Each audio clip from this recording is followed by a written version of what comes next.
PCRN 5.000, rapid test antigen 10.000, masker kain 50.000. Dilanjutkan untuk peran cendera mata dari Kepala Badan Nasional Penanggulangan Bencana Indonesia. Begitu pula sebaliknya, dengan menghormati dan berakhirnya penyerahan cendera mata. Akhir kata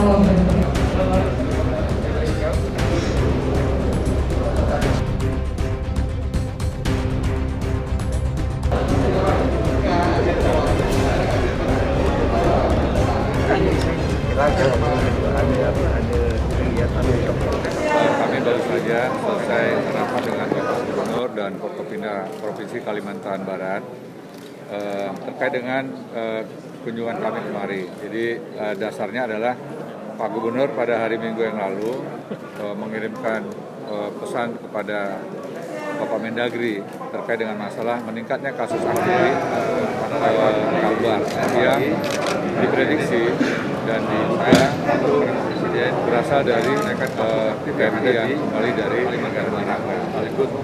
Kemudian pada rapat hari Senin pagi minggu ini saya melapor kepada Bapak Presiden tentang kenaikan kasus aktif yang ada di Kalimantan Barat. Sekaligus meminta izin kepada Bapak Presiden bersama dengan perwakilan dari Kementerian dan juga dari Mabes TNI dan Polri untuk bersama-sama berkunjung ke Kalbar dalam rangka menyusun sebuah upaya pengendalian COVID, terutama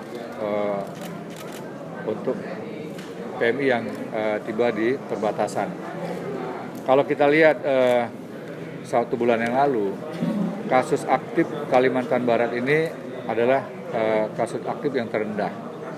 Angka kesembuhannya tadi juga dilaporkan, itu mendekati 98%. Angka kematiannya jauh di bawah angka rata-rata kematian nasional yang sekarang masih berada di posisi 2,70%. Ya, angka kematian di Kalbar ini 0,62%, jadi sangat kecil sekali. Nah, kita ingin agar apa yang telah diraih oleh Provinsi Kalbar, Bapak Gubernur didukung oleh seluruh unsur pimpinan dari TNI dan Polri, ini bisa kita pertahankan. Oleh karenanya peningkatan kasus ini harus segera kita carikan solusinya dengan berkolaborasi. Ada unsur TNI, Polri, bersama dengan Kementerian Luar Negeri, Kementerian Dalam Negeri, Kementerian Kesehatan. Ya, ada juga BPKP yang nantinya akan mengawal proses perencanaan sampai nanti juga dengan operasional di lapangan. Ya, segala kekurangan yang ada nantinya tentu diusulkan kepada pemerintah pusat dan kami akan segera memprosesnya sehingga upaya untuk penanganannya akan jauh lebih cepat. Demikian. Pak, ini yang nanti adanya tim Satgas di perbatasan sendiri, Pak. Nah, itu nanti Pak Pangdam mungkin bisa menjelaskan ya. Silakan, mungkin itu kebijakan dari pusat. Nanti yang teknis silakan dengan Pak Pangdam, dengan Pak Gubernur. Ya, kita yakin bahwa kerjasama, kolaborasi unsur pemerintah pusat, pemerintah daerah, didukung oleh TNI Polri dari kementerian lembaga bisa secepat mungkin untuk menangani pengendalian COVID di Kalbar, terutama di perbatasan. Ya, Pak, ini dengan adanya Satgas COVID di perbatasan secara khusus ini nanti akan apa bedanya penanganan ketika sudah ada Satgas dan sebelum ada Satgas? Jadi sebelum ada Satgas, ini kan tadi dilaporkan ya oleh Pak Benget ya dari KKP dari Kementerian Kesehatan bahwa masing-masing selama ini ya. Nah, sejak nanti terbentuknya Satgas semuanya terkoordinasi. Ya, satu pintu di bawah kendali Bapak Pangdam. Tadi Pak Gubernur sudah mengatakan meminta bantuan Pangdam sebagai komandan Satgas khusus untuk penanganan COVID di perbatasan. Nah, semua unsur pusat yang ada di perbatasan nanti harus tunduk kepada kebijakan yang dikeluarkan oleh Bapak Pangdam. Ya, kemudian segala kebutuhan yang tidak bisa disiapkan oleh daerah nanti akan diusulkan kepada pusat. Dan di sini ada BPKP provinsi, ada dari pusat juga yang nanti bersama-sama untuk mengawal. Jadi dari proses perencanaan sampai nanti dengan operasional itu harus dikawal oleh BPKP agar tidak terjadi kerugian negara. Ya. Ada lagi? Organisasi PMI, Pak, mereka kan dikucilkan masyarakat nih, Pak, karena data mereka kemarin tersebar, Pak.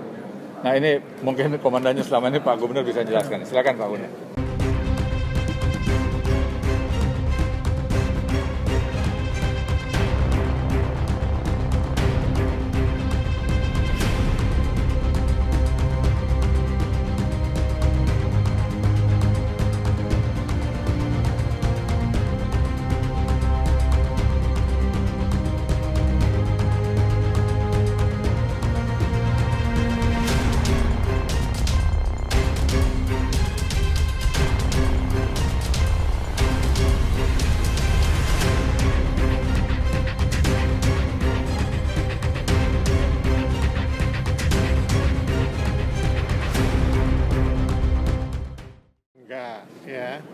Cuma kita itu kenapa kita cari dia yang sudah kembali ini, karena kita mau menyelamatkan dia dan keluarganya.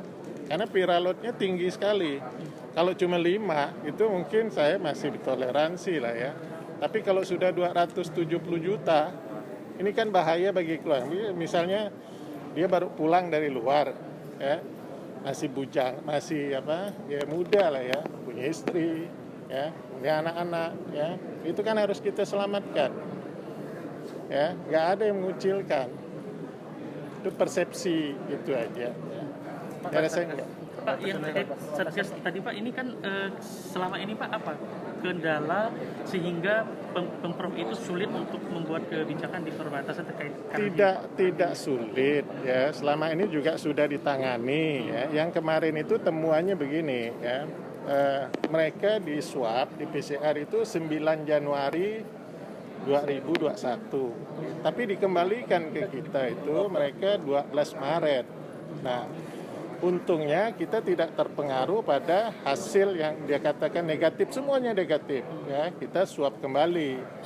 Nah, hasilnya mengejutkan karena 69-nya positif ya.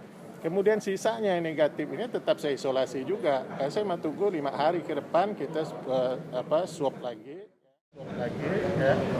Kalau dia sudah negatif kita kembalikan. Di luar Kalbar itu ada 38 orang. terkait pengaktifan Wisma di perbatasan itu tadi seperti itu kan, apa Pak? Perbatasan ini ada di bawah Kementerian Dalam Negeri, ada kita, ya, ada kesehatan, masing-masing punya ini. Selama ini tidak terkoordinasi dengan baik. Ya. Nah, khawatirnya bukan tidak mau ya, masalahnya penggunaan anggarannya ya, kadang jadi masalah ketika ini itu ya. Masing-masingnya pada persepsi masing-masing itu ya. Nah, saya berharap ke depan ini dengan adanya Satgas ya, itu lebih terkoordinir ya. Nah, kita dengan menangani harus terkoordinir dengan baik. Kalau tidak dia tetap masalah. Daerah harus disiplin. Makanya saya langsung kasih tahu ya, bahwa Anda ini bahaya. Nah, ini kan benar dari kuning masuk ke oranye, itu tak merah. Ini Pak, Di Pontianak bisa atau nanti di Kodam bisa. Oke, sip. Pak, Satgas ini nanti akan di berapa pintu? Sementara kita ada punya banyak jalur tikus. Nanti akan di mana? Apa yang sudah dilakukan selama ini? Jadi kita ada 4 PLBN itu tetap kita jaga. Kemudian prosedur yang sudah kita lakukan selama ini untuk jalan tikus, semua yang ditangkap di jalan tikus itu akan tetap dibawa ke PLBN terdekat. Ya, itu udah kita prosedur seperti itu. Sehingga dengan adanya perkembangan situasi seperti sekarang ini, ya kita tinggal nanti memberlakukannya. Ya, kalau kemarin-kemarin kan kita secara protokol udah kita lakukan, tapi sekarang dengan ada pengetatan seperti ini, ada dukungan dari kementerian lembaga, sehingga nanti kita manfaatkan semua fasilitas yang ada di PLBN. Ya, dengan pemasa itu, kemudian ada pemeriksaan lebih ketat, ya, sehingga itu akan mencegah ya peningkatan konfirmasi di Kalbar. Fasilitas apa aja Pak? Itu Pak? Tentunya kita di sana ada fasilitas terutama untuk karantina isolasi. Kita akan memakan ada Wisma Negara ya di PLBN itu ada sekitar 100 kamar, itu bisa nanti kita gunakan untuk sebagai tempat isolasi karantina sementara sambil menunggu hasil swab. Kalau posko Satgas ini gambaran awalnya akan di titik-titik mana aja, Jenderal? Jadi untuk posko terpusat di Kodam, untuk posko mobile nanti ada di Korem, kemudian di Kodim. Jadi ada Kodim Sambas, Kodim Bengkayang, Kodim Sanggau, kemudian Sintang dan Putus Ipo. Kalau di PLBN-nya, di pintu-pintu masuk PLBN semua. Kalau PLBN sudah berjalan, semua di PLBN sudah, semua kementerian lembaga sudah masuk. Ini sekarang tinggal pamtasnya udah ada kita. Mohon izin untuk kita tuan rumah yang dari Provinsi Kalbar, Pak Sabrimo, kemudian Kepala Dinas Kesehatan Provinsi, Kepala Dinas Sosial, Kakak.